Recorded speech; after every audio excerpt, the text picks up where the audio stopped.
Assalamualaikum warahmatullahi wabarakatuh. Selamat pagi semuanya. Selamat datang kembali di Praktikum Sistem Basis Data 2 pada pertemuan 7 hari ini, di mana kita akan membahas tentang MongoDB.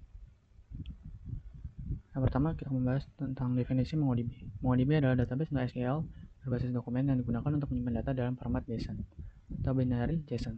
MongoDB dirancang untuk menangani data dalam jumlah besar dengan struktur yang fleksibel sehingga tidak memerlukan skema tetap seperti relational database. Data pada MongoDB disimpan dalam bentuk collection dan dokumen, sehingga lebih mudah menyesuaikan perubahan kebutuhan aplikasi modern seperti e-commerce, media sosial, dan sistem real-time.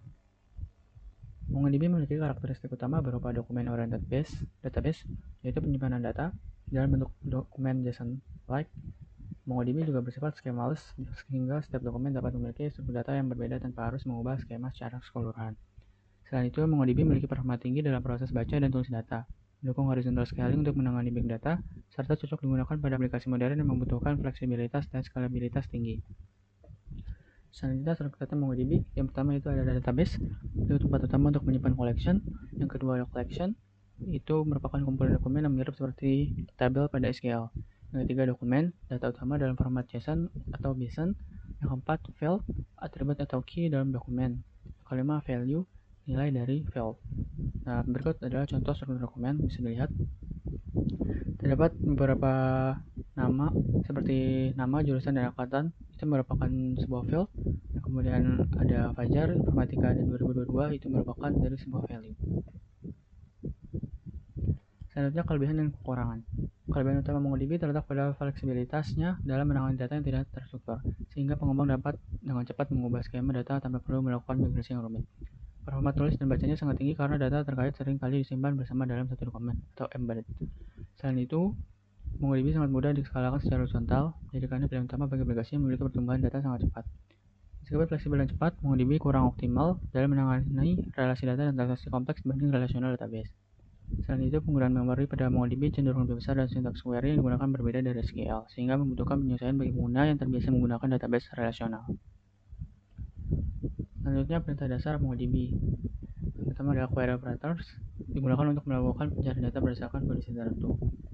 Pertama ada comparison operator, digunakan untuk membandingkan nilai data. Perintah pertama itu ada EQ atau equal, digunakan untuk mencari dokumen dengan nilai fit yang sama persis dengan nilai yang ditemukan. Berikut ada contoh perintahnya, di mana kita akan mencari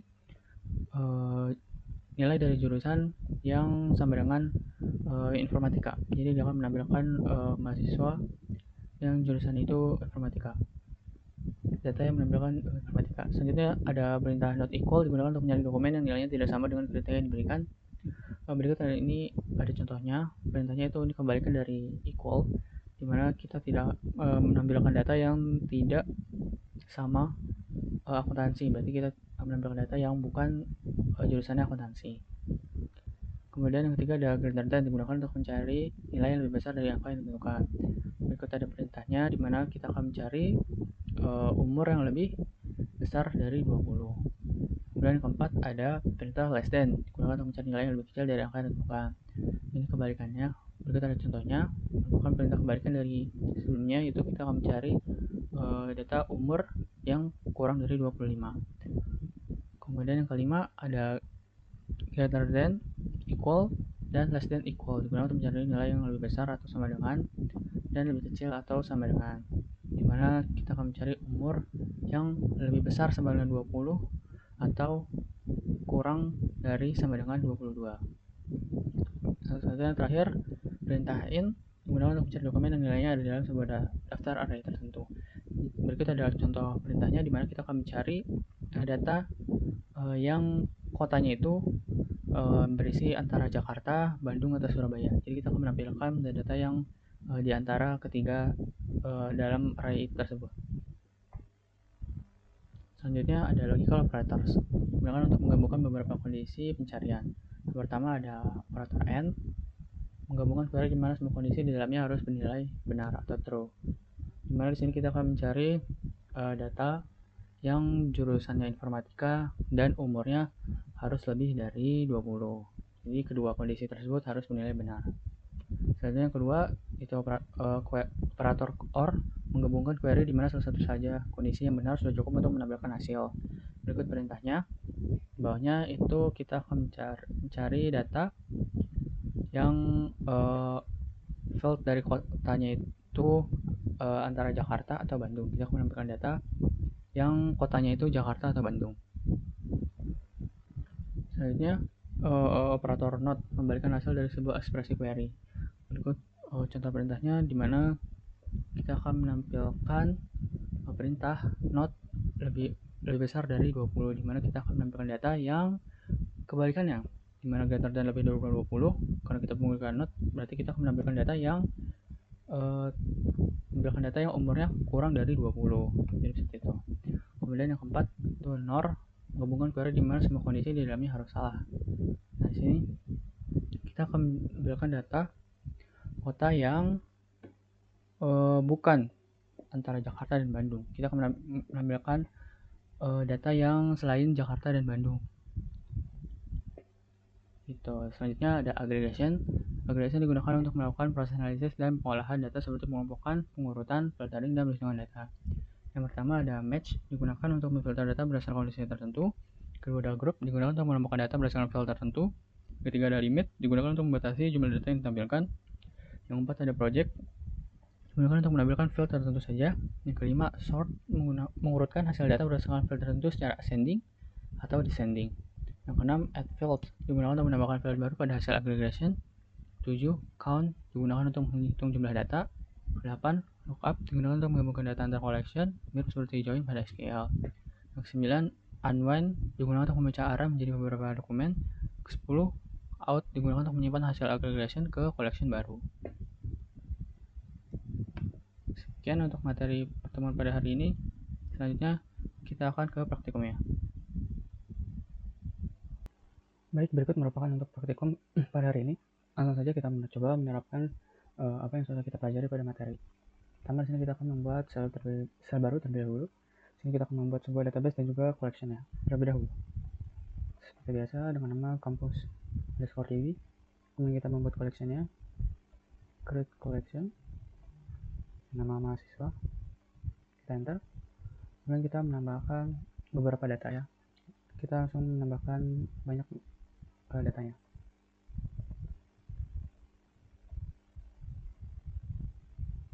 Sini saya isikan terlebih dahulu datanya.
Nah, berikut data-data yang akan kita input, kita enter aja.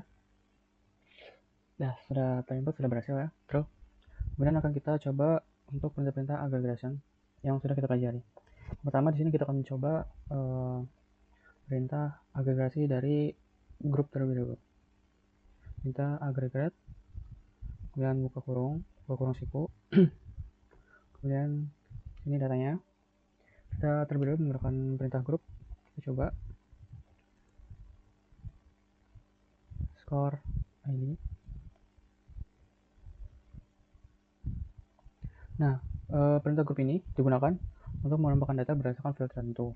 Nah, data di sini dikelompokkan berdasarkan field jurusan.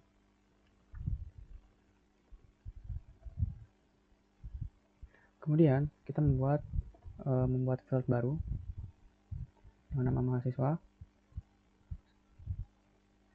Kemudian perintah sum 1. Nah, di mana perintah sum1 ini digunakan untuk menghitung jumlah mahasiswa pada setiap jurusan yang nantinya akan disimpan pada field baru ini, namanya total mahasiswa. Kita coba enter.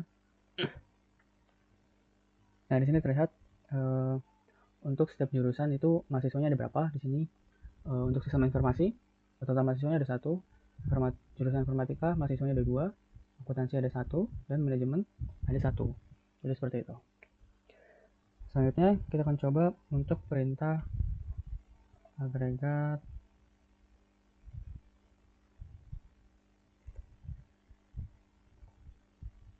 limit. Kita coba yang limit.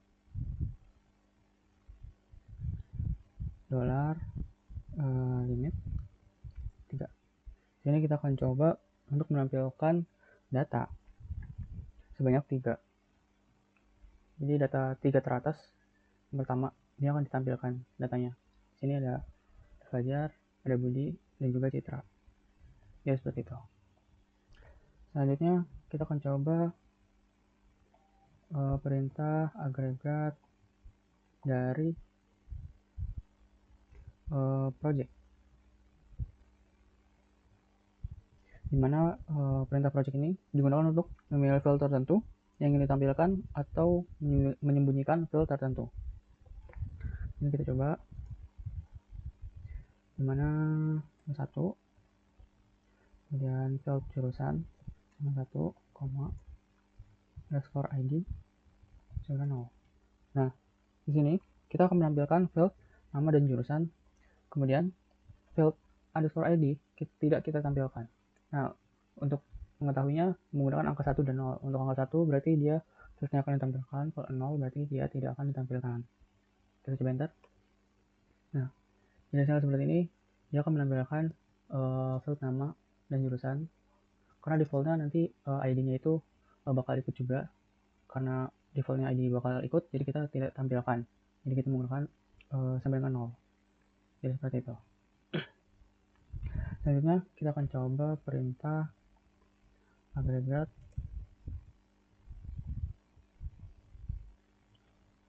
kita coba perintah agregat sort, dimana sort ini digunakan untuk mengurutkan data secara ascending atau descending. Kita coba field dari umur 1. Kita enter. Nah, di sini bisa kita lihat dimana diurutkan berdasarkan umur ya. Jadi dilihatnya dari terbesar ke terkecil, dari 23, 22, 21, 20, dan 19. Untuk kebalikannya, dari terkecil terbesar ini bisa diganti dengan 1. Jadi pilihannya -1 atau 1. Jadi seperti itu. Selanjutnya coba perintah agregat dari match,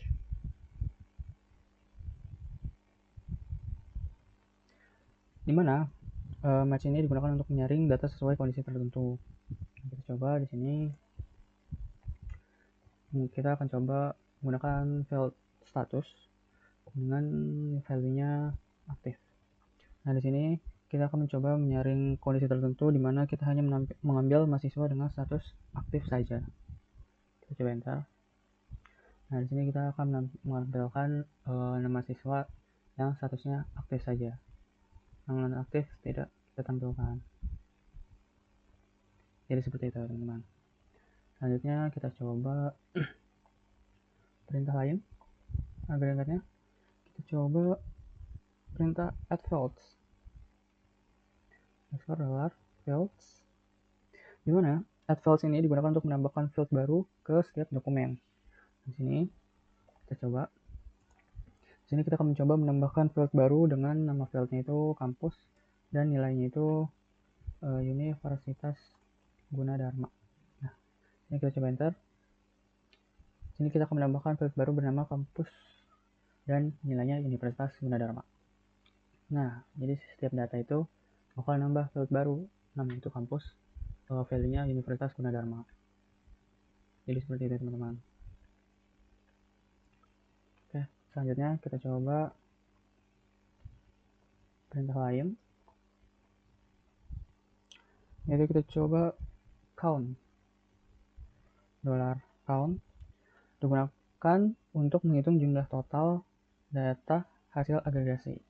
Kita coba kita membuat field-nya, field baru untuk menampung jumlah total data hasil agregasinya, dimana hasilnya disimpan dengan nama field total underscore data. Kita coba enter. Nah, di sini kita akan menghitung total datanya. Ini kan ada 5. Datanya kan ada 5 ya. Di sini kita tampung pada field baru namanya total underscore data. Jadi seperti itu teman-teman. Jadi gunanya untuk menghitung jumlah total data hasil agregasi. Selanjutnya kita coba perintah lain, yaitu kita coba perintah $out, dimana untuk menyimpan hasil agregasi ke collection baru. Nah, di sini kita buat untuk out ini kita bikin agregasinya terlebih dahulu. Ini terserah agregasinya apa, karena kita sudah membuat sebelumnya. Kita coba agregasinya pakai match saja biar lebih mudah, dari jurusan informatika. Kita akan mencari data yang jurusannya informatika saja. Kemudian di sini baru kita menggunakan perintah out-nya. Nah, sini mahasiswa underscore informatika. Nah, di sini mahasiswa informatika ini merupakan collection baru, jadi hasil dari agregasi di atas akan ditampung di collection baru yang bernama mahasiswa underscore informatika. Kita coba enter. Nah, di sini sudah berhasil. Kita coba cek. Ini kita refresh dulu. Nah, sini sudah ada ya, teman-teman. Muncul collection baru. Kita coba db underscore mahasiswa informatika .find. Nah, ini adalah hasilnya teman-teman dari agregasi match. Kita simpan ke collection baru, dimana aku menampilkan data-data yang jurusannya informatika saja. Jadi seperti itu teman-teman. Sebenarnya ada cara lain untuk menggunakan agregasi ini. Kita bisa ke sini, klik database-nya, kemudian klik collection-nya, kita pilih yang atas, kemudian kita pilih ke menu agregasi.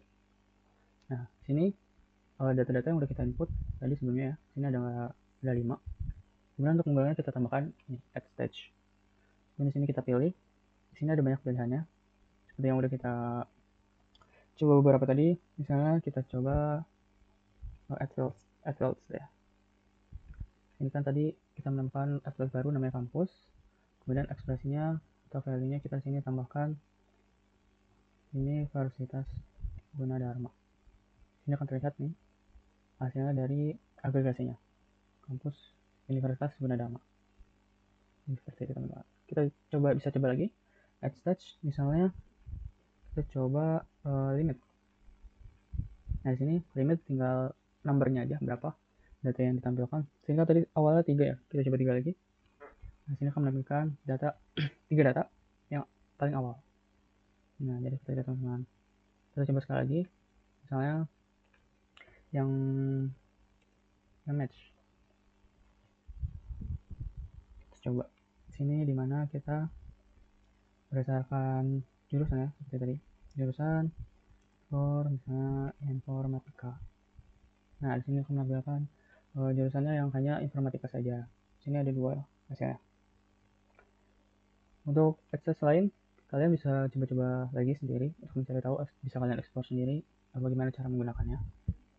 Ini beberapa kita udah gunakan. Di sini ada short juga nih. Nah, sekian untuk praktikum pada hari ini. Kurang lebihnya mohon maaf. Wassalamualaikum warahmatullahi wabarakatuh.